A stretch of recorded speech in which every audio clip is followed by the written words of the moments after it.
There are an increasing number of international students making asylum claims, I think with very little hope given their conditions.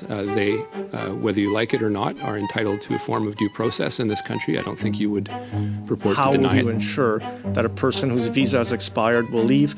We know that just on study permits, there are 766,000 expiring by the end of December 2025.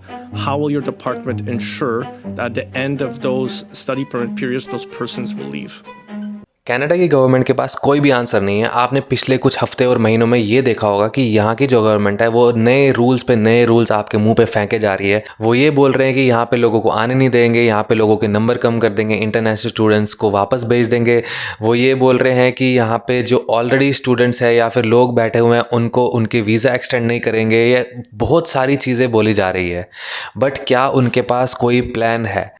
Minister, how can you not know? It's in the immigration levels plan. There's a bunch of charts on page 22 starting about temporary resident immigration to Canada, persons who are in the country. It's in the immigration levels plan. It's in there. So how can you not know what that number would be? There's an order paper question, these government documents that were signed by your parliamentary secretary that were tabled with Parliament that has the numbers. So there's supposed to be expiring study permits in December, 84,642, and in November, 36,130. In October, 10,182.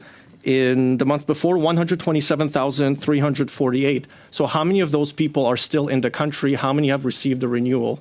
And how many of them have CBSA now looking at them? ये जो video अभी आपको दिखने वाली है, इससे आपको ये पता चल जाएगा कि कनाडा की गवर्नमेंट के पास कोई प्लान नहीं है। वो लास्ट एक मेजर दे रहे हैं अपने जो यहाँ के लोकल लोग हैं, यहाँ के वोटिंग जनता जो है, उनको एक टॉफ़ी दे रही है उनको कि ये बोल के कि वो नंबर कम कर देंगे, वो लोगों को डिपोर्ट कर देंगे, वो रिफ्यूजीज़ को भी वापस भेज देंगे। बट उनके पास कोई भी एक साधन नहीं है, कोई भी उनके पास कोई प्लान नहीं है ये एग्जीक्यूट करने के लिए। There are many ways that people leave the country, Tom. The vast majority leave voluntarily, and that's what's expected. We work with our partners, including CBSA, to investigate, obviously, and prosecute those who violate immigration law. If someone refuses to leave, they're in violation of the law. And CBSA, after due process, has the legal obligation to remove people.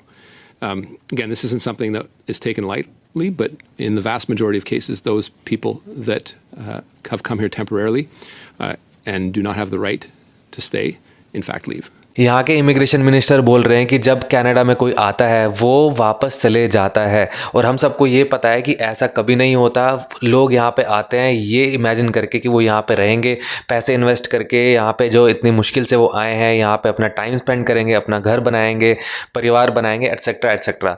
But जो immigration minister ये बोल रहे हैं कि जो इंसान यहाँ पे 25-30 लाख रुपये खर्च करके आया है वो अपनी पढ़ाई पूरी करेगा एंड वापस चला जाएगा। उनके जब वर्क परमिट एक्सटेंड नहीं होंगे वो वापस चले जाएंगे। ऐसा नहीं होता है। हमें डे बाय डे ये पता चल रहा है कि काफ़ी ज़्यादा स्टूडेंट्स जो हैं वो रिफ्यूजी क्लेम कर रहे हैं क्योंकि वो उनके लिए एक आखिरी रास्ता बन गया इस देश में रहने का। That is not what's going on, and that's why the IRB now has a record number of backlogged applications for asylum.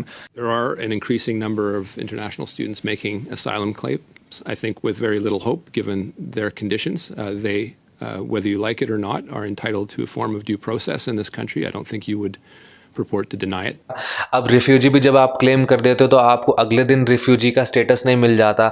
आपको या तो अगले दिन ये नहीं बोला जाता कि आपका स्टेटस जो है कैंसिल हो गया एंड आपको वापस जाना पड़ेगा। It's a very long process and उसमें भी काफ़ी ज़्यादा बैकलॉग्स हैं। एक क्लेम को करते करते 1-1.5 साल 2 साल लग जाता है। सो एक इमिग्रेशन मिनिस्टर का ये बोलना कि वो वापस खुद चले जाएंगे जायज़ नहीं है, सही नहीं है, लॉजिकल नहीं है। हमें ये सब देख के ये पता चल रहा है कि कोई भी इनके पास प्लान नहीं है। ये सिर्फ आपके सामने एक नंबर ला रहे हैं कि अगले साल 4,90,000 स्टूडेंट आएंगे, फिर 4,70,000 आएंगे, एंड सारी जो है ये गलतियाँ एक स्टूडेंट के सर के ऊपर फेंक रहे हैं कि ये स्टूडेंट की गलती है कि यहाँ पे इस देश की जो इकॉनमी ख़राब हो गई है। एंड यही जो एक ये पूरा प्रोपोगेंडा है ये यहाँ के लोगों के दिमाग में डाल रहे हैं, एंड लोग जो है उल्टा एक स्टूडेंट को जो है गंदी नज़र से देख रहा है कि तुम्हारी वजह से यहाँ के रेंट प्राइसेस बढ़ रहे हैं, तुम्हारी वजह से हमारे देश का जो है महंगाई बढ़ रही है, इन्फ्लेशन हो रही है, जबकि ऐसा कुछ नहीं है। ये जो है पूरे सरकार का, पूरी गवर्नमेंट का ये एक फेलियर है जो इन्होंने अच्छे से अपना जो है प्रोसेस एग्जीक्यूट नहीं किया। सो अभी भी सरकार को यहाँ रहने के लिए 7-8 महीने बचे हैं। यहाँ पे वो क्या क्या रिफॉर्म्स लाते हैं वो हमें टाइम बाय टाइम पता चलेगा। वो क्या क्या नए जो है टैक्टिक्स लगाते हैं यहाँ पे इमिग्रेशन की जो प्रॉब्लम को सॉल्व करने के लिए, वो हमें धीरे धीरे पता चल जाएगा। एंड अगर कुछ सही होता है या नहीं भी होता है वो भी हमें पता चल ही जाएगा।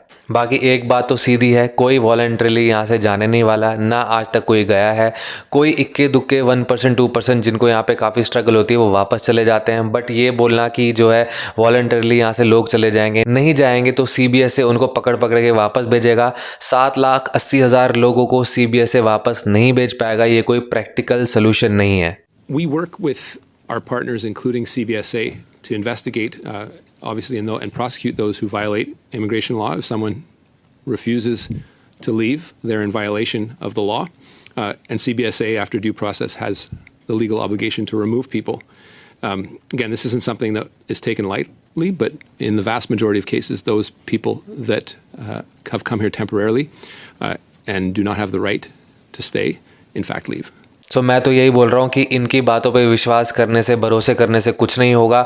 यू हैव टू सी कि आगे आने वाले टाइम पे क्या होता है। एंड अगर आप यहाँ पे लीगल तरीके से हो, आपने कोई भी काम इलीगल नहीं किया, आप एक अच्छे कंसल्टेंट के थ्रू से आए हो या आपने अपनी फ़ाइल खुद लगाई है, आप PR हो या टेम्प्रेरी वर्कर हो जो एक अच्छे माध्यम से आया है, यहाँ पे नकली LMI लेके नहीं आया, आपको डरने की कोई ज़रूरत नहीं है। डरने की उनको ज़रूरत है जो यहाँ पे इलीगल तरीके से लोग आए हैं। हमें ये पता है कि पंजाब, हरियाणा, गुजरात से काफ़ी स्टूडेंट्स लीगली यहाँ पे आ रहे हैं, उनको थोड़ी डरने की ज़रूरत है क्योंकि भाई आपका नंबर आने वाला है। एंड क्या होने वाला है इसके बारे में मेरी डिटेल्ड वीडियो अगली होगी, तो उसको मिस मत करना। सो ये थी मेरी आज की वीडियो। अगर आपको ये वीडियो पसंद आई तो लाइक करो, शेयर करो अपने दोस्तों के साथ, चौकन्ना करो उनको जो यहाँ पे आ रहे हैं इलीगल तरीकों से। So I will see you in the very next video. Till then आप अपनी सेहत का ध्यान रखें and subscribe to our channel the Desi Odyssey. Till then bye bye.